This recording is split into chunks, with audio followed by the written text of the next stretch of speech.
Friends, मैं हूं रविकांत चतुर्वेदी और जैसा कि आप मुझे देख रहे हैं कैरियर पथ एप्लीकेशन पे। और यहाँ पे पूर्व में हम लोगों ने बात किया था 6ठी शताब्दी ईसा पूर्व की स्थिति के बारे में थोड़ा जाने थे। सामाजिक, आर्थिक और राजनीतिक स्थितियाँ उस समय की क्या थी। साथ ही एक धार्मिक आंदोलन, एक सामाजिक धार्मिक सुधार आंदोलन जो हुआ 6ठी शताब्दी ईसा पूर्व में, जिसके फलस्वरूप हम देखते हैं कि गंगा घाटी में तकरीबन 62 संप्रदायों का उदय हुआ। कितने संप्रदायों का? 62 संप्रदायों का उदय हुआ।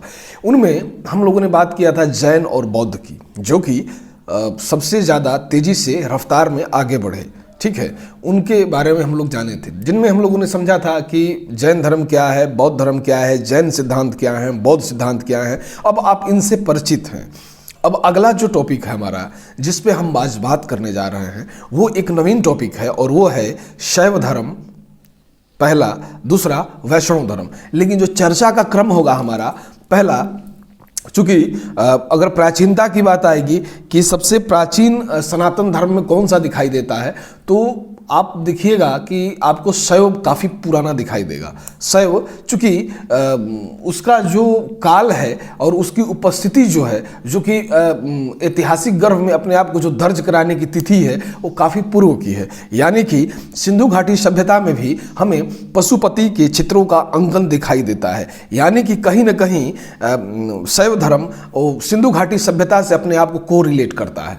वहीं दूसरी तरफ हम देखें वैष्णव धर्म की, तो वैष्णव धर्म को कई नामों से जाना गया है। पहला, वैष्णव धर्म, भागवत धर्म, या फिर उसको कह सकते हैं कि जैसे अन्य जो धर्मों का जो समावेश हो रहा है इसके साथ, कृष्ण पूजा या फिर विष्णु पूजा, ये भी इसी से संबंधित है। यानी कि जब भी हम वैष्णव के विकास क्रम की बात करेंगे तो विष्णु और विष्णु से जुड़े हुए विभिन्न पक्ष इसी के अंतर्गत आए जाएंगे। ठीक है, तो हम देखते हैं कि जो भागवत धर्म है, तो भागवत धर्म का उद्भव हमें कहाँ से दिखाई देता है, एक सर्टेन तिथि कहाँ से हमें दिखाई दे रही है। तो मौर्योत्तर काल यह माना जाता है कि भागवत धर्म का उद्भव का काल था। ठीक है, और इसके जो प्रमुख देवता थे, जो इसके केंद्र में थे, वो कौन थे? विष्णु थे। यानी कि विष्णु इनके प्रमुख देवता के रूप में उभरते हैं भागवत धर्म के लिए। साथ ही सूर्य के प्रतिरूप के रूप में विष्णु को उर्वरता पंथ का देवता माना गया। किस पंथ का? उर्वरता पंथ का देवता माना जाता है। और वैदिक काल में विष्णु क्या है? एक गौण देवता है। ठीक है, जबकि हम देखते हैं कि इंद्र, मित्र, वरुण, सत्य एक प्रमुख देवता के रूप में है। लेकिन उत्तर वैदिक काल तक आते आते स्थितियां थोड़ी चेंज हो रही हैं। वहीं ऋग्वेद में अगर देखा जाए तो विष्णु शब्द का प्रयोग महज 3 बार किया गया है। ठीक है, तो वो भी कहीं ना कहीं विष्णु और वैष्णव धर्म दोनों की प्रमुखता से चर्चा नहीं करता, वो गौण चर्चा है। ठीक है, तो एक गौण देवता के रूप में कौन है? विष्णु है। साथ ही दूसरी शताब्दी ईसा पूर्व में विष्णु एक अवैदिक और कबीलाई देवता के रूप में नारायण के साथ जुड़कर नारायण विष्णु कहलाना शुरू होता है। कब? दूसरी शताब्दी ईसा पूर्व में। कैसा देवता है? कबीलाई देवता है। और क्या होता है? ये नारायण के साथ जुड़कर विष्णु नारायण के रूप में अपने आप को प्रणीत करता है। नारायण एक अवैदिक कबीलाई देवता है और इनको भगवत के नाम से भी पुकारा जाता है। साथ ही इनके उपासक भागवत कहलाते थे। क्या कहलाते थे? भगवत के उपासक भागवत कहलाते थे। और कबीलाई सरदार के दिव्य रूप में भगवत की कल्पना की गई है। यानी कि कबीलाई सरदार जो है, कबीलाई सरदार के एक दिव्य शक्तियाँ किसके अंदर अलौकिक है? तो विष्णु के अंतर्गत, यानी कि भागवत के अंतर्गत उसको रखी जाती है। साथ ही यह भी हम देखते हैं कि कबीलाई सरदार स्वजनों से प्राप्त भेंट को बराबर हिस्सों में कबीले में बांट देता था और उसी प्रकार नारायण या भागवत हिस्सा या भाग अपने भक्तों के बीच जो था उनकी शक्ति के अनुसार बांट देता है। ऐसी मान्यता थी कि जिस तरह से एक कबीला है, कहने का मतलब यह है कि जिस तरीके से एक कबीले का सरदार अपनी समस्त पाई हुई चीज़ों को अपने कबीले के अंतर्गत बराबर बराबर भागों में बांट देता है, उसी प्रकार विष्णु की कल्पना की गई है कि विष्णु या भागवत अपनी सारी शक्तियों को अपने मानने वाले या अपने अनुयायियों के बीच बांट देता है। ठीक है, ये यहाँ तक आपको समझ में आया होगा। साथ ही इस समय में एक देवता आकर विष्णु से एकाकार हुआ। मतलब उससे जुड़ता है, ठीक है, जिन्हें हम वासुदेव कृष्ण के नाम से जानते हैं, ठीक है। कृष्ण भी भागवत धर्म से ही जुड़ा हुआ है। और जैसा कि हम जानते हैं, जब हम आगे पढ़ेंगे कि अभी तो ये विकास का क्रम देख रहे हैं कि इनके विकास का क्रम क्या है, लेकिन अगर हम जब जैसे आगे पढ़ेंगे तो हमें पता चलेगा कि जैसे जैनियों की ख्याति भगवान महावीर के समय सर्वाधिक मिली, उसी तरह भागवत धर्म की ख्याति सर्वाधिक भगवान श्री कृष्ण के समय मिली। यानी कि भागवत को मानने वालों की संख्या दिनों दिन बढ़ती गई, ठीक है। इस चीज को समझेंगे। साथ ही हम कह सकते हैं कि इस प्रकार अगर देखा जाए तो तीन देवता विष्णु, नारायण और वासुदेव कृष्ण ये मिलकर भागवत धर्म को जन्म देते हैं। क्या करते हैं? जन्म देते हैं। पहले हम लोगों ने थोड़ा विष्णु का परिचय जाना कि विष्णु का उल्लेख कहाँ है, किस प्रकार का गुण देता है, फिर नारायण को समझे और वासुदेव कृष्ण को समझ रहे हैं। यानी कि तीन तरह के देवता दिखाई दे, तीन नाम। व्यक्ति एक ही है, नाम संबोधन अलग अलग है, ध्यान रखिएगा। और चीजें हैं, चूंकि हम यहाँ पे जो धार्मिक चीजें होंगी, जो आपका धार्मिक ज्ञान होगा, उसको बिल्कुल इतर रख देंगे। हम यहाँ पे विशुद्ध ऐतिहासिक ज्ञान की तरफ बढ़ रहे हैं, यानी कि इतिहास में क्या घटित हुआ है उसको हम यहाँ समझने का प्रयास कर रहे हैं। हम देखते हैं कि 6वीं शताब्दी ईसा पूर्व में जब भारत में जैन और बौद्ध धर्म के विकास व उदय की प्रक्रिया चल रही थी, उसी समय पश्चिम भारत में एक अंधक विष्णुओं से संबंधित सात्वत जाति यानी यादवों की एक शाखा ने एक ऐसे संप्रदाय को जन्म दिया जिसने मोक्ष हेतु भक्ति मार्ग पर बल दिया। मोक्ष के लिए किस मार्ग पे? भक्ति मार्ग पे बल दिया।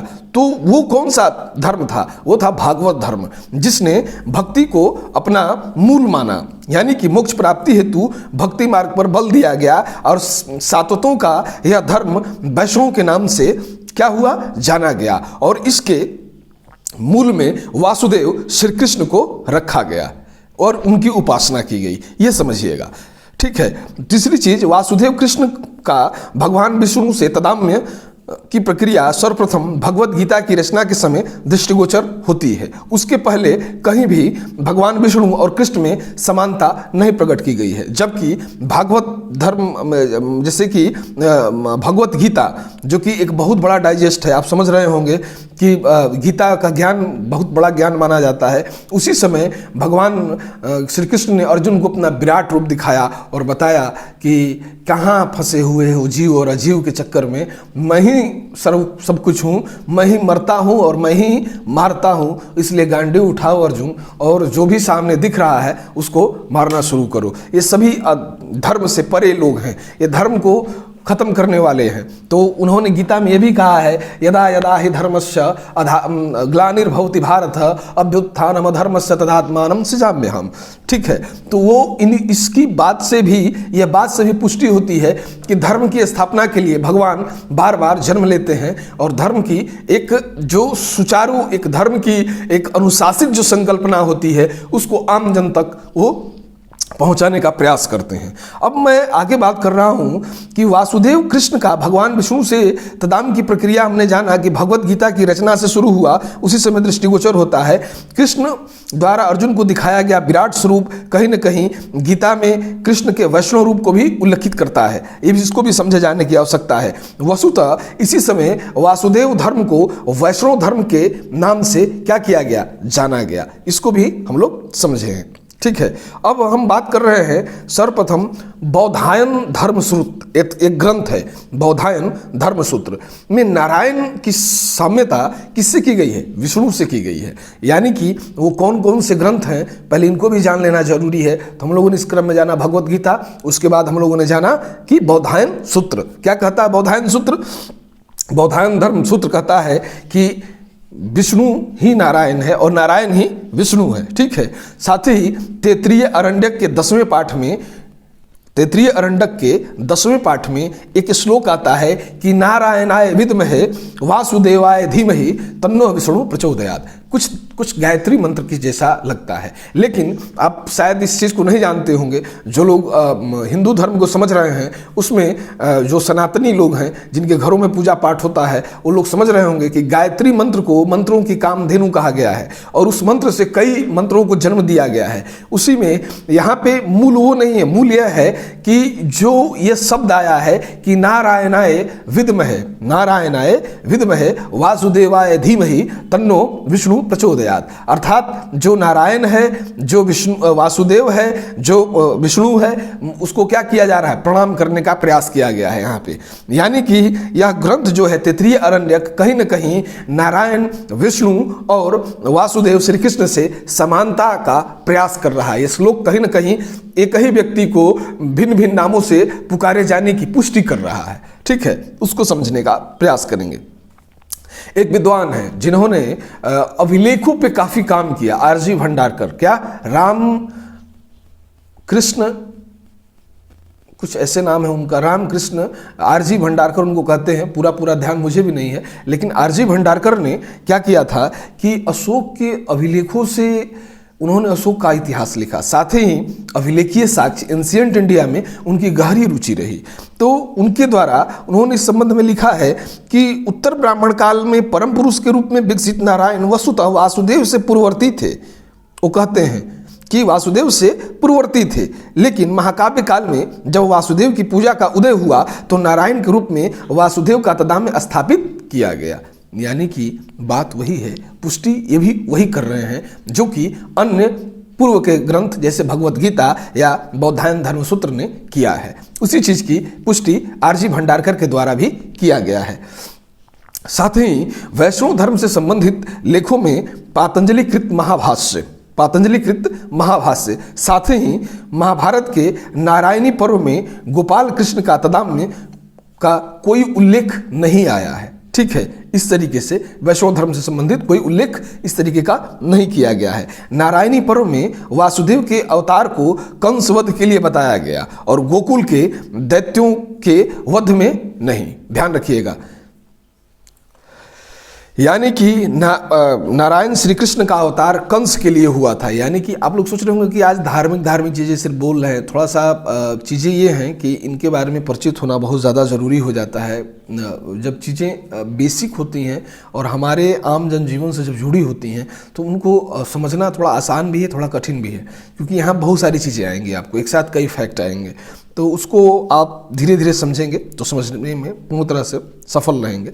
यानी कि कहने का मतलब है कि नारायणी जो पर्व है उसमें वासुदेव के अवतार को कंस के वध के लिए बताया गया है, ना कि गोकुल के दैत्यों के वध से संबंधित है। ठीक है, क्योंकि वध तो उन्होंने बहुत किया, लेकिन इस अवतार का मूल मोटो कंस का वध है, ये इससे परिचित कराता है। साथ ही हरिवंश पुराण, वायु पुराण, भागवत पुराण आदि में वासुदेव अवतार या कृष्ण अवतार का उल्लेख गोकुल के सभी दैत्यों तथा कंस के वध के लिए किया गया है। यानी कि कुछ ग्रंथ ऐसे हैं जिन्होंने माना है कि नारायण का अवतार जो था वो किसके लिए था, नारायण का अवतार था गोकुल में उपस्थित जो दैत्य थे उनकी वध, साथ ही कंस का वध। इस बात की पुष्टि कौन करता है, हरिवंश पुराण कर रहा है, भागवत पुराण कर रहा है, वायु पुराण कर रहा है। ठीक है, जबकि इससे इतर नारायणी पर्व जो है वो कहता है कि नहीं, इसका मेन मोटो क्या है, कंस का वध है। ठीक है, ये छोटी सी चीज़ है, कभी पूछी जाएगी, कभी नहीं पूछी भी जा सकती है, तो इस पर ज़्यादा उतना ध्यान नहीं देना है। फिलहाल आगे मैं बढ़ता हूँ कि डॉक्टर भंडारकर के अनुसार अगर हम देखें कि उन्होंने कहा कि भंडारकर जी ने कि उपरोक्त वर्णन के अनुसार उन्होंने कहा कि इन ग्रंथों की जो रचना हुई है उस समय तक गोकुल में कृष्ण की कथा प्रचलित हो चुकी होगी। मतलब यानी कि ये कथा बाद में जोड़ी गई है। ये जितने भी प्रयास हैं जो कि दैत्यों से जुड़ा हुआ है या फिर कि दैत्यों का वध किया है, ये शायद बाद की घटनाएं थीं जो बाद के साहित्यों में संकलित की गई, यानी कि कुछ मिथ और मिथक से अलग होकर। ठीक है, ऐसा प्रतीत होता है कि आविरों के स्वतंत्र शिथिल आचरण के फलस्वरूप भागवत धर्म या वैष्णव धर्म में गोपी कृष्ण लीला संबंधित दंत कथाओं का भी समावेश हो गया है। महाभारत के आदि पर्व में कृष्ण को गोविंद के नाम से पुकारा गया है। किस पर्व में? आदि पर्व में। क्या किस नाम से पुकारा गया है? गोविंद नाम से। किसको पुकारा गया है? श्री कृष्ण को। क्या कहा गया है? कि गोविंद के रूप में। और इसके पीछे यह तर्क दिया गया है कि कृष्ण ने अपने वाराह रूप में पृथ्वी को जल से बाहर निकाला था। साथ ही गोविंद मूल रूप से प्रकृति भाषा से लिया गया शब्द है और संस्कृत में इसके लिए गोपेंद्र शब्द है, ठीक है, जिसका अर्थ होता है गोरक्षक। गोपेंद्र यानी कि गोरक्षक। ऐसा प्रतीत है कि कृष्ण की शक्तिशाली हो जाने पर उन्होंने इंद्र के विशेषण गोविंद शब्द से पुकारा जाने लगा। ऐसा प्रतीत होता है कि कृष्ण के शक्तिशाली हो जाने पर उन्हें इंद्र के विशेषण यानी कि गोविंद से भी पुकारा जाने लगा। यानी कि गोपेंद्र और गोरक्षा का भार जो हम ऋग्वैदिक काल में देखते हैं कि इंद्र पर है। इंद्र युद्ध का देवता है, लेकिन उनकी भी उपाधियों को धीरे धीरे कृष्ण ने अपने अंतर्गत क्या किया? समाहित कर लिया। इस चीज को ये बताने का प्रयास किया गया है। साथ ही हम यह भी देखते हैं कि प्रथम जिस वासुदेव मत से वैष्णव धर्म का उत्कर्ष हुआ था, पौराणिक काल तक आते आते धार्मिक चिंतन की 3 धाराओं में प्रभावित हुआ। प्रथम धारा के रूप में वैदिक देवता विष्णु, द्वितीय धारा के मूल में विराट कबायली पुरुष नारायण थे और तृतीय धारा एक ऐसे ऐतिहासिक पुरुष वासुदेव अर्थात कृष्ण से निश्चित हुई है जिनको वासुदेव श्री कृष्ण नाम से संबोधित किया गया है। इस प्रकार तीनों धाराओं के सम्मिश्रण ने उत्तरकालीन वैष्णव मत को जन्म दिया। साथ ही चौथी जो चिंतन धारा गोपाल कृष्ण धारा का सम्मिश्रण उत्तरकालीन कतिपय वैष्णव संप्रदायों में अत्यधिक महत्व की दृष्टि से देखा गया है। यानी कि यहाँ कुछ नहीं समझना है, बस इतना ध्यान रखना है कि जो वासुदेव है वही श्री कृष्ण है, वही गोपेंद्र है। मतलब भिन्न भिन्न नाम दिए गए हैं। किसी भी चीज का जन्म एकाएक नहीं होता है, उसकी एक लंबी प्रक्रिया है। मैंने आपसे बोला था, चाहे किसी के उत्थान का हो चाहे किसी के विनाश का हो। यानी कि भगवत धर्म के उत्थान की भी अपनी एक प्रक्रिया है, एक विकास का क्रम है। हम उन्हीं विकास क्रम पे चर्चा कर रहे हैं कि कैसे शुरुआत में था, किन किन ग्रंथों ने उन्हें क्या समाविष्ट किया है और किन विशेषताओं से अलंकृत किया है। बाद में ये विशेषताएं इससे जुड़ी हैं और उस जुड़ने की विशेष वजह क्या रही है, हम लोग ये समझने का प्रयास कर रहे हैं। अब हम देखते हैं वासुदेव उपासना के प्रारंभिक साक्ष्य कहाँ से मिले हैं। तो हम देखते हैं कि पाणिनिकृत एक अष्टाध्यायी पुस्तक है जो 5वीं सदी ईस्वी पूर्व में की रचना है। वासुदेव की पूजा का उल्लेख इसमें सर्वप्रथम मिलता है। साथ ही इसका अर्थ वासुदेव पूज्य से है या लिया जाता है कि वासुदेव पूज्य हैं, उससे लिया जाता है। प्रथम शताब्दी ईस्वी पूर्व में उत्कीर्ण राजपुताना के घुसुंडू में वासुदेव और संकर्षण के उपासना मंडप के चारों ओर भित्ति चित्र के निर्माण का भी उल्लेख किया गया है। कहाँ किया गया है? तो राजपुताना के घुसुंडी में, ठीक है। किसकी पूजा? वासुदेव और संकर्षण की पूजा, ठीक है। तो उसका आप लोग ध्यान रखेंगे। फिर ईस्वी पूर्व 2वीं शताब्दी के वेस्टनगर के से प्राप्त अभिलेख में, जिसका वेस्टनगर अभिलेख किसका है? हेलियोडोरस का है। तो ध्यान रखिएगा कि हेलियोडोरस ने स्वयं को देवादिदेव वासुदेव के प्रतिष्ठा से गरुड़ ध्वज में स्थापित किया, अपने आप को स्थापित किया। यानी कि बहुत बड़ा भागवत के रूप में कौन दिखाई देता है? हेलियोडोरस दिखाई देता है कि वो भागवत धर्म को मानने वाला है और भागवत से जुड़ा हुआ है, ठीक है। वायु पुराण के अनुसार भागवत धर्म में 5 वृष्टिवीरों का भी परिचय दिया गया है और ये विष्णुवीर कौन कौन हैं? तो वासुदेव हैं, संकर्षण हैं, प्रद्युम्न हैं, साम हैं और अनिरुद्ध हैं। मतलब कौन कौन? वासुदेव श्री कृष्ण, संकर्षण, प्रद्युम्न, साम और अनिरुद्ध, ये 5 नाम आते हैं, ठीक है। उनको ध्यान रखिएगा। वासुदेव कौन है? वासुदेव और देवकी से उत्पन्न हुआ कृष्ण स्वयं है। और संकर्षण कौन है? वासुदेव और रोहिणी से उत्पन्न हुआ कृष्ण का सौतेला भाई है, यानी कि दाऊ, जिसको बलराम भी कहा जाता है। फिर अगला प्रद्युम्न वासुदेव और रुक्मिणी का पुत्र है, जिसको कृष्ण का पुत्र कहा गया है। साम कौन है? साम वासुदेव और जाम्बवती से उत्पन्न कृष्ण का पुत्र है। कृष्ण की 2 पत्नियां हैं, रुक्मिणी और जाम्बवती, ठीक है, ध्यान रखिएगा। अनिरुद्ध कौन है? प्रद्युम्न का पुत्र है, यानी कि कृष्ण का पोता कहिए, ठीक है, नाती या पोता, ठीक है, यानी कि लड़के का लड़का, यानी कि पुत्र का पुत्र, समझ रहे हैं, यानी कि कृष्ण का पौत्र है, ठीक है। शुद्ध भाषा में ये हम लोग समझेंगे कि कृष्ण का पौत्र है। अब इससे स्पष्ट हो जाता है कि कृष्ण ने ईस्वी पूर्व द्वितीय सदी में देवादिदेव के रूप में पूजित होने लगे थे और उनके उपासक भागवत कहलाने लगे थे। गरुड़ ध्वज भागवत धर्म से संबंधित प्रथम प्रस्तर स्मारक के रूप में हमें दिखाई देता है। गरुड़ स्तंभ किसका है? हेलियोडोरस का है, ध्यान रखिएगा, पूछा जाएगा यही गरुड़ स्तंभ किसका है, तो उसको ध्यान रखिएगा। मेगास्थनीज जो एक बाद के काल में आता है, मेगास्थनीज की रचना भी है एक, जिसको आप लोग जानते हैं कि इंडिका कहा गया। क्या कहा गया? इंडिका। तो मेगास्थनीज ने सूरसेन नामक भारतीय एक क्षत्रिय द्वारा हेराक्लाजी यानी कि कृष्ण की उपासना का उल्लेख किया गया है।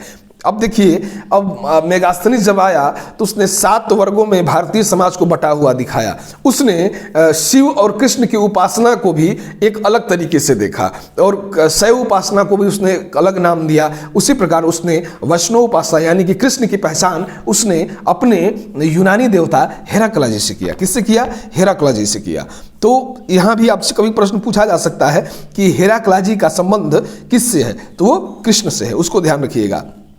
ईस्वी पूर्व प्रथम सदी में अगर हम देखें तो नानाघाट गुहालेख में वासुदेव और संकर्षण की वंदना की गई है। किसकी? वासुदेव की गई है और संकर्षण की गई है। वहीं गीता और भागवत पुराण में वासुदेव कृष्ण से संबंधित वैष्णव धर्म की विस्तृत व्याख्या हमें मिलती है। महाभारत के नारायणी पर्व में एक ऐसे धर्म का उल्लेख है जिसके सूत्रधार कौन थे? वासुदेव थे। यानी कि हम लोगों ने ये समझा कि आखिर क्या है, इसके पीछे की चीज़ें क्या है, यानी कि वासुदेव या भागवत धर्म के उपासना के जो प्रारंभिक साक्ष्य हैं वो किस प्रकार के हैं, किस तरीके का साक्ष्य दिखाई दे रहा है हमें, हम लोग अभी तक उसको समझने का प्रयास किए हैं। ठीक है, अब हम बात करेंगे वैष्णव धर्म के सिद्धांत की। जैसा कि हम लोग धर्म जब पढ़ते हैं तो धार्मिक सिद्धांतों पे ज़्यादा बल देते हैं, चूँकि कमीशन की जो प्रश्न की प्रकृति रही है कुछ इसी प्रकार की रही है कि परिचय से तो पूछता ही है, उनके सिद्धांतों से भी सवाल पूछता है, तो सिद्धांतों को भी समझना उतना ही आवश्यक हो जाता है।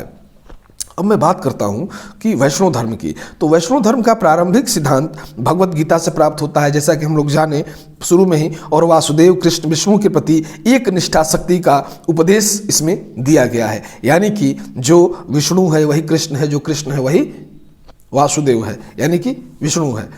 इसमें ज्ञान और कर्म का समन्वय करते हुए भक्ति मार्ग का प्रतिपादन किया गया। किसका समन्वय किया गया? ज्ञान और कर्म का, और दोनों का समन्वय करके भक्ति मार्ग का प्रतिपादन किया गया। इसके तहत सांख्य और योग दर्शन को क्या किया गया है? स्वीकार किया गया है। सांख्य और योग दर्शन को स्वीकार किया गया है। गीता में जीवन का अंतिम लक्ष्य मोक्ष को बताते हुए उसकी प्राप्ति के लिए ज्ञान और कर्म योग के समन्वित शक्ति को अपनाने का उपदेश श्री कृष्ण के द्वारा दिया गया है। इसके साथ ही वैष्णव धर्म का सबसे महत्वपूर्ण सिद्धांत चतुर्व्यूह सिद्धांत है, जिसका उल्लेख किया गया है। इसके तहत 5 विष्णु वंशीय वीरों की पूजा पर बल दिया गया है, और 5 विष्णु वंशीय वीर जो हैं उनका नाम मैंने लिया था अभी आप लोगों से, ठीक है, उसको देखिएगा। साथ ही मथुरा के निकट एक मोरा नामक स्थान से प्रथम सदी ईसा पूर्व का एक अभिलेख प्राप्त हुआ है, जिसमें 5 या पंच विष्णु वंशीय वीरों की क्या की गई है? वर्णन किया गया है। ठीक है, वायु पुराण में वासुदेव को परमात्मा और अन्यों को उनके विहू माना गया है। यानी कि वायु पुराण क्या करता है? वासुदेव को परमात्मा मानता है और अन्य उनके जो विहू हैं, अन्य जो उनके जो सहायक जो देवता है उनको विहू मानता है। ठीक है, तो उसको समझे जाने का प्रयास करेंगे। संकर्षण, अनिरुद्ध, प्रद्युम्न और क्रमशः देखें तो जीव, अहंकार, मन और बुद्धि के रूप में प्रस्तुत किए गए हैं। यानी कि संकर्षण क्या है? जीव है। अनिरुद्ध क्या है? अहंकार और मन को कहीं ना कहीं वो प्रदर्शित करता है। वहीं प्रद्युम्न आपके बुद्धि रूप को प्रदर्शित करता है। इनकी उत्पत्ति भी वासुदेव कृष्ण से मान लेने के कारण ये विहू कहलाए। ध्यान रखिएगा, अब विहू क्या होता है उसको आप लोग समझ चुके हैं कि विहू क्या होता है। तो ये इनका संबंध किससे है? श्री कृष्ण से है, इसलिए इनको विहू कहा गया है। वहीं अगर हम देखें कि भागवत वैष्णव धर्म में प्रमुख आराध्य इष्ट और उनके उपासक कैसे हैं, तो भागवत धर्म का जो इष्ट देव है वो कृष्ण है और उपासक जो कहलाते हैं भागवत कहलाते हैं। वहीं पंचरात धर्म इनका जो मूल जो इष्ट देव है वो नारायण है और इनके जो उपासक हैं वो पंचरात्रिक कहलाते हैं। वहीं वैष्णव धर्म इनका मूल इष्ट देव विष्णु है और इनके जो उपासक हैं वैष्णव कहलाते हैं। ठीक है, और देखिएगा ये भी ध्यान रखिएगा कि भागवत में एक कृष्ण को इष्ट मानता है, एक वासुदेव को मानता है, बात वही है। ठीक है, और उनका जो उपासक है, जो कृष्ण का उपासक हो वो भागवत कहलाता है, जबकि वासुदेव का उपासक वासुदेवक कहलाता है, उसको भी ध्यान रखिएगा। साथ ही वासुदेव कृष्ण की पूजा के 5 जो रूप हैं यानी कि पंचरात यानी कि परा, विहु, विभव, अंतर्यामी और अर्चा, क्या क्या, परा, विहु, अंतर्यामी, विभव और अर्चा, इन 5 रूपों में प्रदर्शित होती है। वासुदेव कृष्ण की उपासना पर विहु, विभव, अंतर्यामी एवं अर्चा के इन 5 रूपों में की गई है, जिसका भागवत गीता में एकांतिक भक्ति पर सर्वाधिक बल दिया गया। ध्यान रखिएगा, ये ज़्यादा मोस्ट इंपॉर्टेंट है कि एकांतिक भक्ति पर बल कहाँ दिया गया है, तो भगवत गीता में मिलता है। और किस धर्म से जुड़ा हुआ है, तो एकांतिक भक्ति भागवत धर्म से जुड़ा हुआ हमें क्या होता है, दिखाई देता है। वहीं अगर हम बात करें कि इस मत में पंचरात जो सत्र का आयोजन होता था, इस मत के 5 पदार्थ परम तत्व, भक्ति, मुक्ति, युक्ति, भोग और विषय, यानी कि परम तत्व, मुक्ति, युक्ति, भोग और विषय पे अधिक बल दिया गया है। 5 दिन और 5 रात तक चलने वाला यह अनुष्ठात्मक जो यज्ञ को पंचरात कहा गया है या पंचरात सूत्र भी कहा जाता है। साथ ही वैष्णव धर्मावलंबी मूर्ति पूजा में विश्वास करते थे, इसलिए विष्णु के विभिन्न अवतारों के लिए मंदिरों के निर्माण किए गए। और हम देखें अगर कि मंदिर निर्माण की अगर हम बात करें तो मंदिर निर्माण में गुप्त काल का सर्वाधिक योगदान हमें देखने को मिलता है। गुप्त काल का योगदान रहा है क्योंकि इस काल में अधिकांश शासक भागवत धर्म को मानने वाले थे और ये वही काल है जहाँ पे मंदिरों का निर्माण बृहद संख्या में दिखाई देता है। वहीं ईंट की मंदिर, पत्थर के मंदिर, यानी कि आप देखेंगे देवगढ़ का दशावतार मंदिर, कानपुर का भीतर गांव मंदिर, ये सब मंदिर जो बनाए गए हैं, ईंट के मंदिर, पत्थर के मंदिर, ठीक है, और मंदिर को भव्य रूप में सजाना। साथ ही हम ये भी देखेंगे कि कैसे जब हम शैली पढ़ेंगे कि नागर शैली, बेसर शैली, द्रविड़ शैली, तो उसमें देखेंगे मंदिरों के निर्माण, तो वहाँ भी इसको समझने का प्रयास करेंगे। फिलहाल इतना यहाँ पे जान लेना आवश्यक है कि भागवत धर्म में जो मंदिर था उसकी मंदिर बनने का सबसे बड़ा कारण यह था कि वो लोग मूर्ति पूजा में विश्वास करते थे और विष्णु के 10 अवतारों से परिचित थे और भिन्न भिन्न अवतारों को भिन्न भिन्न मंदिरों में सजाया जाता था, उसे सजाया जाता था और उसकी पूजा की जाती थी। ठीक है, भागवत धर्म में इष्ट की मूर्ति को श्री विग्रह या अर्चा का नाम दिया गया। पूजा अर्चना वैष्णव मतावलंबियों की पूजा का प्रमुख एक अंग के रूप में है। ओम नमो नारायणाय अथवा ओम नमो भगवते वासुदेवाय नामक मंत्रों से वासुदेव श्री कृष्ण विष्णु या विष्णु का ध्यान जाप करना वैष्णव धर्म के बाह्य आचरण का प्रमुख अंग के रूप में हमें दिखाई देता है। ये भी समझिएगा। अब तो आप लोग सोचिएगा आज तो पूरा एकदम मन ही लगा दिया भक्ति में, कोई नहीं, थोड़ा सा ये लगेगा आपको, लेकिन यहाँ से प्रश्न होते हैं, ये सारे प्रश्न पूछे गए हैं। अब मैं कहूँ कि भागवत धर्म और इष्टों की तुलना क्या है, कि इष्ट एक तरफ रखूं और उनकी तुलना करूं कि विष्णु क्या है, तो विष्णु की तुलना ऋग्वैदिक सूर्य से की गई है। मैं कहूं कृष्ण या केशव की तुलना क्या है, तो कृष्ण या केशव की तुलना अरिष्ट नेमी वैष्णव जैन तीर्थंकर से की गई है। अगर मैं कहूं कि वासुदेव, तो वासुदेव की तुलना परम तत्व से की गई है। किससे की गई है? परम तत्व से की गई है। वहीं संकर्षण की तुलना जीव या प्रकृति से की गई है। अनिरुद्ध की तुलना अहंकार से की गई है। वहीं प्रद्युम्न की तुलना मन या बुद्धि से की गई है। वहीं कृष्ण की तुलना हेराक्लाजी यानी कि मेगास्थनीज के द्वारा जिस यूनानी देवता का नाम लिया गया है और जिसका तदाम्य है, वो कृष्ण का तुलना हेराक्लाजी से किया गया है। विष्णु की तुलना मिहिरभोज ने ऋषिकेश से किया है।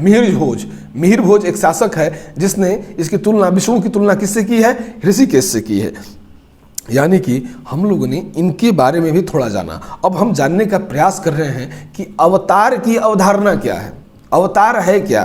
तो महाभारत के नारायणी पर्व में विष्णु के 6 अथवा 12 व अग्नि पुराण में 10 अवतारों का वर्णन किया गया है। ये अवतार है, यानी कि जब जब आवश्यकता पड़ी भगवान ने पृथ्वी पर आकर लोगों का उद्धार किया, धर्म का संदेश दिया, नैतिक मार्ग पर चलने का उपदेश दिया और लोगों से अपील की कि वो नैतिक रहें और नैतिक नियमों को मानें। ठीक है, तो यहाँ पे हम देखते हैं कि भागवत पुराण में एक ऐसा पुराण है जहाँ पे भगवान के 22 अवतारों का उल्लेख किया गया है। विष्णु के 10 अवतारों का विशेष महत्व है इसमें भी, जिनका संबंध पृथ्वी से पापियों के नाश के लिए समय समय पर अवतरित दिखाया गया है। विष्णु के अवतारों में जो सर्वप्रथम जो अवतार था वो मत्स्यावतार था। मत्स्यावतार का उल्लेख सबसे पहले शतपथ ब्राह्मण में दिखाई देता है। वहीं शतपथ ब्राह्मण में यह भी उल्लेख मिलता है कि पृथ्वी के जलमग्न हो जाने पर सृष्टि के क्रम को पुनः स्थापित करने के लिए विष्णु ने मत्स्यावतार लेकर जलमग्न पृथ्वी से मनु और उसके परिवार के सदस्यों तथा सप्त ऋषियों को नौका पर बैठाकर अपनी पीठ के सहारे बचाकर ले गए और इन्होंने बाढ़ से वेदों की रक्षा की या बाढ़ से वेदों को बचाया। चूंकि एक अपौरुष्य ज्ञान है वेद, ठीक है, तो वेदों की रक्षा करना सबसे ज़्यादा आवश्यक हो जाता है। तीसरी चीज़ देखें तो हमें यह भी दिखाई देगा कि विष्णु के जो विभिन्न ग्रंथों के अनुसार अवतारों की जो संख्या है वो कुछ अलग अलग सी दिखाई देती है। जैसे अगर मैं कहूँ नारायणी पर्व जो महाभारत से लिया गया है, ठीक है, महाभारत में पर्व हैं, ध्यान रखिएगा, महाभारत के जितने भी भाग हैं उनको पर्व से संबोधित किया गया है, उनके भागों को। उसी में एक नारायणी पर्व है जिसमें महाभारत में ये कहा गया है कि इनके अवतारों की संख्या 6 से लेकर 12 तक है। ये कहता है, एक जगह टिका हुआ नहीं है, ये कहता है 6 से लेकर 12 तक। वहीं अग्नि पुराण कहता है नहीं, इनके अवतारों की संख्या 10 है। वहीं आपका भागवत पुराण 22 अवतारों की पुष्टि करता है। वहीं मत्स्य पुराण 10 अवतारों की पुष्टि करता है। श्रीमद् भागवत जो है वो 10 अवतारों की पुष्टि करता है। और गीत गोविंद ने, गीत गोविंद के रचनाकार कौन है? जयदेव हैं, उन्होंने भी 10 अवतारों की पुष्टि की है। और अधिकतम संख्या में इनके अवतारों की संख्या 24 या 39 बताई गई है। यानी कि अब आप इस स्थिति में हैं कि आपसे अगर कोई पूछता है कि गीत गोविंद में कितने अवतारों की चर्चा है या श्रीमद् भागवत में कितना है या मत्स्य पुराण में कितना है, तो आप बताने के लिए काबिल हैं कि 10 अवतारों की सूची मिलती है। वहीं अग्नि पुराण में भी 10 अवतारों की बात की गई है, जबकि भागवत पुराण में कितने अवतार? 22 अवतारों की चर्चा की गई है। और नारायणी पर्व यानी कि महाभारत का नारायणी पर्व में लगभग 6 से लेकर 12 अवतारों की सूचना मिलती है। तो आप इस स्थिति में आ गए हैं कि अगर आपसे यहाँ से कोई क्वेश्चन बनता है तो आप करने की स्थिति में रहेंगे। और अब अगला जो हमारा जो टॉपिक है कि इनके आगे हमें क्या जानना है, तो हम अवतारों को भी थोड़ी सी चर्चा कर लेते हैं कि इनके अवतार हुए किस लिए हैं। तो हम देखते हैं कि पृथ्वी के जलमग्न हो जाने के कारण पृथ्वी की बहुत सी अमूल्य जो चीज़ें थी, अमूल्य निधि जो वस्तुएं थीं, समुद्र के गर्भ में समा गईं, ठीक है, जिसमें अमृत भी शामिल था। यानी कि पृथ्वी पर ही अमृत उस समय था, अभी भी अमृत पृथ्वी पर ही होगा, पता नहीं, आप लोग देखिएगा, ढूंढने का प्रयास कीजिएगा, मिलेगा तो मुझे भी बताइएगा, ठीक है। लेकिन एक जो कल्पना है, जो गद्यकल्प है, जिसके बारे में कहा गया है कि बहुत सी अमूल्य निधि समुद्र के गर्भ में समा गई जिसमें अमृत भी था। और इन वस्तुओं को पुनः प्राप्त करने के लिए देवताओं और दानवों ने समुद्र मंथन किया। इसी समुद्र मंथन के निमित्त विष्णु ने दूसरा अवतार यानी कि कूर्म, कछुआ का अवतार लिया, जिसके पीठ पर रखकर कौन सा एक पर्वत है, मध्यांचल पर्वत, जिसको रखकर, और एक नाग है, कौन सा नाग है? वासुकी, जिसको पकड़कर एक तरफ देवता और एक तरफ दानवों को सर्प का मुंह वाला भाग दिया गया और सर्प का जो पूंछ वाला भाग था वो देवताओं को दिया गया, ठीक है, ताकि दानवों पर तो जहर का असर नहीं होगा लेकिन देवताओं पर शायद हो जाता, इसलिए वो दिया गया। और भगवान विष्णु कच्छप रूप में आए और अपने पीठ पर उस पर्वत को धारित करके समुद्र का मंथन किया और अमूल्य निधि को, जो कि खो गई थी, समुद्र के गर्भ में समा गई थी, उसे पुनः उद्धित करने का प्रयास किया था। अब आगे मैं बात करता हूं कि जो अगला अवतार है इनका, वो अवतार है हिरण्यकश्यप का, यानी कि हिरण्याक्ष का। वध करने के लिए इन्होंने विश्व सिंधु में जो हिरण्याक्ष राक्षस है, जिसने विश्व सिंधु में पूरे पृथ्वी को क्या किया, समाहित कर दिया, उसने डुबो दिया। पृथ्वी के उद्धार के लिए विष्णु ने वराह का रूप धारण किया और पृथ्वी का क्या किया, उद्धार किया। यानी कि वराह अवतार के रूप में विष्णु की पूजा गुप्त काल से भारत के कुछ भागों में विशेष तौर पर होती रही, ऐसा दिखाई देता है, ऐसा प्रतीत होता है। नरसिंह अवतार, नरसिंह अवतार के रूप में विष्णु के अवधारणा बालक प्रहलाद को अपने पिता यानी कि दानव नरेश हिरण्यकश्यपु के हाथों मृत्यु से बचाने के लिए की गई थी। ठीक है, वो भी आप लोग जानते होंगे। राक्षस राज बलि का भी आप जो जानते होंगे कि अत्यधिक दान देते थे ये, जिनसे 3 पग में ही भगवान ने सब कुछ नाप लिया था। पहला जो पग था आकाश, द्वितीय पग पृथ्वी और तृतीय पग में बाली के शरीर को नाप लिया और बाली को कहाँ जाने पर विवश कर दिया, पाताल लोक में रहने पर या जाने पर विवश कर दिया। ठीक है, उसी तरीके से यानी कि और ध्यान देंगे कि विष्णु के इस 3 पग की चर्चा ऋग्वेद में भी मिलता है, परंतु पौराणिक आख्यानों के अनुसार विष्णु ने मानव रूप में ब्राह्मण जमदग्नि के रूप में परशुराम के घर अवतार लिया।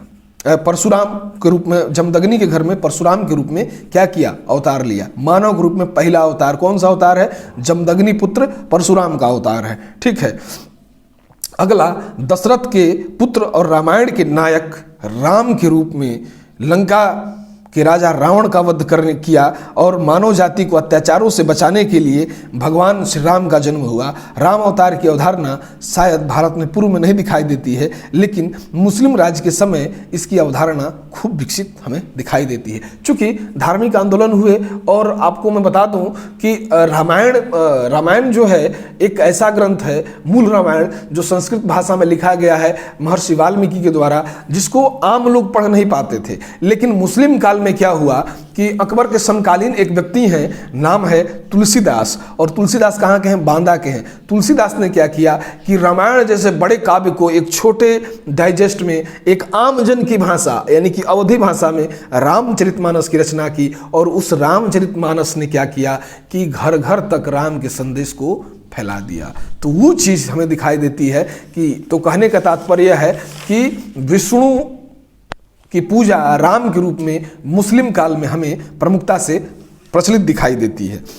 कृष्ण अवतार की अगर बात करूं तो कृष्ण अवतार की अवधारणा विष्णु के सभी अवतारों में एक विशेष रूप से स्थान रखती है। इनका मूल काम था कंस का वध। ठीक है, उसके पूर्व में हम लोग बात कर चुके हैं कि कौन से ग्रंथ हैं जो कहते हैं कि नहीं, भगवान कृष्ण का जन्म कंस के लिए हुआ, और कुछ लोग मानते हैं कि नहीं, भगवान कृष्ण का जन्म कंस और अन्य जो अत्याचारी थे उनके वध के लिए भी हुआ था।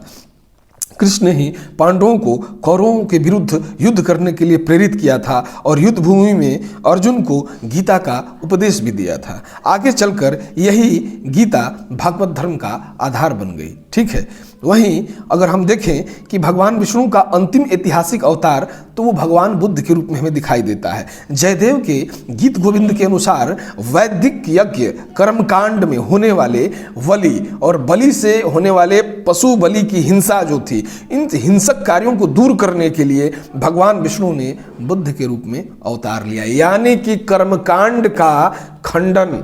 जयदेव जी ने लिखा है कि अपने गीत गोविंद में, क्योंकि जयदेव जी एक बड़े विद्वान के रूप में आते हैं, और गीत गोविंद में उन्होंने इस चीज़ की चर्चा की है कि कैसे वैदिक कर्मकांड बहुत ज़्यादा बढ़ गए थे, बलि प्रथाएं किस तरीके से चारों तरफ आडंबर की तरफ फैली हुई थी, और इन बलि प्रथाओं को खत्म करने के लिए किसका जन्म हुआ, भगवान बुद्ध का जन्म हुआ। भगवान बुद्ध अब तक के विष्णु के सबसे अंतिम अवतार के रूप में क्या किए गए हैं, भारतीय धर्म दर्शन यानी कि भागवत धर्म दर्शन में प्रदर्शित दिखाई देते हैं।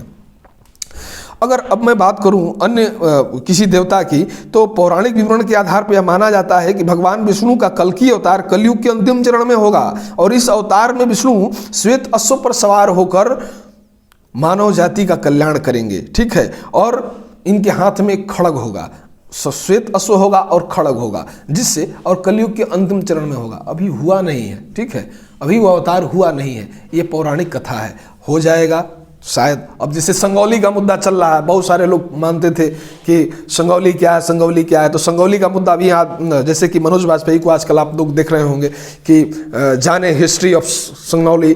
तो सनौली क्या है भाई? सनौली बागपत में पड़ता है, ठीक है। सनौली अभी 2008 के आसपास वहाँ पे खुदाई कार्यक्रम शुरू किया गया था।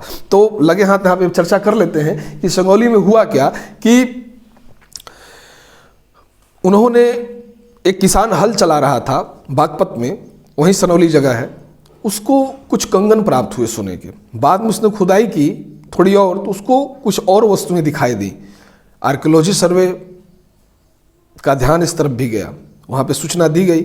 जब आर्कियोलॉजिकल सर्वे ने ध्यान दिया तो आज 2021 तक आते आते स्थिति ये हो गई कि बीच में उसकी खुदाई बंद हो गई थी, 2018 में फिर शुरू की गई थी, और आज वहाँ पे बहुत ही बड़ा रथ प्राप्त किया गया है, अस्त्र शस्त्र और हथियार मिले हैं जो कि सनौली की प्राचीनता को सुदृढ़ करते हैं। प्रारंभिक रूप से जो इतिहासकार थे उनका मानना था कि नहीं, सनौली क्या है कि ये सिंधु घाटी सभ्यता से जुड़ा हो सकता है, लेकिन बाद में पता चला कि नहीं, ये हो सकता है कि ये महाकाव्य काल से जुड़ा हो सकता है कि ये महाभारत और रामायण से जुड़ा हुआ किंवदंती हो। तो इस चीज़ पे अभी खोज जारी है। चूँकि यहाँ से एक बड़ा रथ भी पाया गया है, तो प्रारंभिक जो पश्चिम के इतिहासकार थे, जो कि हमारे ब्रिटिश इतिहासकार हैं, जिन्होंने यह माना था कि नहीं, भारतीयों को रथवत का ज्ञान नहीं था, लेकिन अब वो भी मानने पर विवश हो जाएंगे कि नहीं, भारतीयों के पास अच्छे धारदार हथियार और रथों की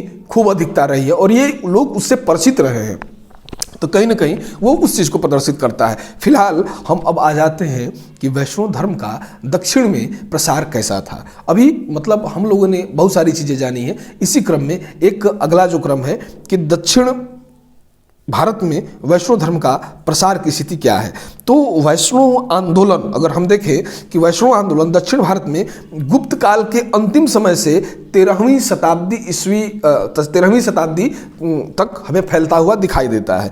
वैष्णव संत कवि, जिन्हें क्या कहा जाता है, अलवार कहा जाता है, क्या अलवार के नाम से जाना जाता है, एक निष्ठ होकर विष्णु की आराधना पदों में शुरू की गई और उनके पदों के संग्रह को प्रबंध नाम दिया गया। ठीक है, प्रबंध नाम दिया गया। श्री वैष्णवाचार्य के नाम से प्रचलित वैष्णव धर्म प्रचारकों ने विष्णु भक्ति को एक संप्रदाय के रूप में विकसित होने में काफ़ी सहायता की। दक्षिण भारत में 12 अलवारों में जो सबसे प्रसिद्ध 2 नाम आते हैं, एक नाम है नम्मा अलवार, पहला नाम नम्मा अलवार और दूसरा तिरुमलसाई, यानी कि नम्मालवार और तिरुमलसाई, ये 2 नाम अलवार, यानी कि टोटल तो 12 है, लेकिन 2 नाम काफ़ी फेमस हैं। तो अभी आप परिचित हो चुके हैं कि अलवार क्या है, अलवार किसको कहा जाता है। तो मैंने कहा कि वैष्णव संत कवियों को अलवार नाम से संबोधित किया गया। इनकी संख्या 12 थी, जिनमें 2 प्रमुख थे। एक जो पहला प्रमुख था नामलवार था और दूसरा तिरुमलसाई जो अलवार था ये प्रमुख था। यानी कि अलवार से अब आप परिचित हो चुके हैं। अगर आपसे परीक्षा में पूछा जाता है कि अलवार का संबंध किससे है, तो भागवत धर्म से है। किससे है? अलवार भागवत धर्म से है। दक्षिण भारत के आचार्यों में यमुनाचार्य या रामानुजाचार्य काफ़ी प्रसिद्ध हुए और इन्हीं का वो देन था कि भागवत धर्म धीरे धीरे दक्षिण की तरफ फैला। अलवारगण दक्षिण भारतीय वैष्णव धर्म के भाव पक्ष का प्रतिनिधित्व करते हैं, जबकि आचार्यगण बौद्धिक पक्ष का। तो इसको समझे जाने की आवश्यकता है। एक मूल अंतर है कि अलवारगण दक्षिण भारत में वैष्णव धर्म के भाव पक्ष का, ये अलवार क्या करेगा, भाव पक्ष का वर्णन करेगा, जबकि जो अन्य जो विद्वान हैं यानी कि जो आचार्यगण हैं वो उसके बौद्धिक पक्ष का वर्णन करेंगे। एक भाव पक्ष का, एक बौद्धिक पक्ष का। तो अलवार भाव पक्ष से जुड़ा हुआ है। इनकी संख्या 12 है, जिसमें से 2 काफ़ी फेमस है, जिसमें पहला नाम नमालवार का है, दूसरा नाम है तिरुमलसाई अलवार। यानी कि नामलवार और तिरुमलसाई अलवार, इन 2 लोगों ने काफ़ी काम किया था। किस पे? भाव पक्ष पे। उसको समझे जाने की आवश्यकता है। साथ ही अगर जब हम बौद्धिक पक्ष की बात करेंगे तो आचार्यगण जो हैं, भागवत से संबंधित जो आचार्यगण हैं वो बौद्धिक से संबंधित है, यानी कि बौद्धिक पक्ष से वो जुड़े हुए हैं। शंकराचार्य के अद्वैतवाद के प्रत्युत्तर में यमुनाचार्य और रामानुजाचार्य ने उपनिषदों के सहारे एक अन्यवाद विशिष्टाद्वैत की नींव रखी थी। क्या की थी? विशिष्टाद्वैत की नींव रखी थी। तो अब आपसे अगर पूछा जाता है कि विशिष्टाद्वैत से किसका संबंध है, तो रामानुजाचार्य का संबंध आप बताएंगे। साथ ही रामानुजाचार्य के तुरंत बाद लगभग 11वीं शताब्दी ईस्वी में अन्य दो आचार्य माधवाचार्य और निम्बार्काचार्य ने ब्रह्म संप्रदाय और सनकादिक संप्रदाय की स्थापना की थी। साथ ही ब्रह्म संप्रदाय ने द्वैतवाद और सनकादिक संप्रदाय ने द्वैतवाद, यानी कि सनकादिक का क्या है? द्वैतवाद, जबकि ब्रह्म संप्रदाय का द्वैतवाद, यानी कि द्वैत और द्वैताद्वैत, इन दोनों जो दर्शन का है वो विकास दिखाई देता है। वैष्णव धर्म के रूप में एक आधार भूमि ये कहीं न कहीं तैयार करता हुआ हमें इतिहास में प्रदर्शित होता है। कौन? द्वैताद्वैत और द्वैतवाद। इसको ध्यान रखिएगा। द्वैतवाद से कौन जुड़ेगा? ब्रह्म संप्रदाय जुड़ेगा, और सनकादिक संप्रदाय द्वैत से जुड़ेगा, उसको ध्यान रखिएगा। निम्बार्काचार्य ने राधा कृष्ण की आराधना पर जोर दिया और अपने जीवन का अधिकांश समय मथुरा में व्यतीत किया। निम्बार्काचार्य के बारे में ये कुछ उपलब्धि है। अब कुछ चूंकि वैष्णव में हम लोगों ने ढेर सारी चीज़ें जान ली। अब वैष्णव में क्या क्या हम लोगों ने जाना अभी तक, कि वैष्णव में हमारी जो पहली स्थिति थी, हमने जाना कि वैष्णव धर्म होता क्या है। फिर वैष्णव धर्म के प्रचार प्रसार को हम लोगों ने थोड़ा समझा। फिर वैष्णव धर्म के सिद्धांत से हम परिचित हुए, अवतारवाद की अवधारणा को जाने। साथ ही अब हम जो जानने वाले हैं कि इसके बाद का जो लास्ट का जो चीज़ है कि वैष्णव धर्म का दक्षिण भारत में प्रचार प्रसार क्या रहा। अब हम जानेंगे शैव के बारे में कि शैव क्या है। यानी कि अब हम अलवार से तो परिचित हो गए, अब हम नैनार की बात करेंगे कि नैनार क्या है। उसके पूर्व आपको एक लिस्ट दी जाएगी जिसमें धर्म दर्शन के मत संप्रदाय जो भी हैं, जैसे कि सांख्य दर्शन है, योग दर्शन है, न्याय दर्शन है, पूर्व मीमांसा है, वैशेषिक है, उत्तर मीमांसा है, ये मत आए हैं तो उनके प्रवर्तक कौन रहे हैं। ठीक है। साथ ही इसकी एक लंबी लिस्ट आपको दे दी जाएगी। तकरीबन इसमें कुल 80-90 के आसपास नाम आएंगे। उनको आप रोज पढ़िए, रोज भूल जाइए। मेरा दावा है कि रोज पढ़िए, रोज भूल जाइए। पढ़ने में आपको 10 मिनट लगेगा 90 नाम को, 10 से 12 मिनट। रोज पढ़िए, रोज भूल जाइए। ये प्रक्रिया 1 महीने तक करिए, आपको 90% से अधिक याद हो जाएगा। ठीक है। आप किसी भी चीज़ को इसलिए मत बैठा करिए कि नहीं मैं बैठा हूँ और पूरा मैं याद कर लूँगा। नहीं, आराम आराम से चलिए, हो जाएगा। होता है, सबको होता है, आपको भी होगा। ठीक है। सबको याद होता है, आपको भी याद होगा। धीरे धीरे हमारे दिमाग का कैलिबर धीरे धीरे क्षमतावान बनता है। ठीक है। बहुत बहुत धन्यवाद। अभी तक हम लोग वैष्णव पढ़े हैं, अब पढ़ेंगे शैव।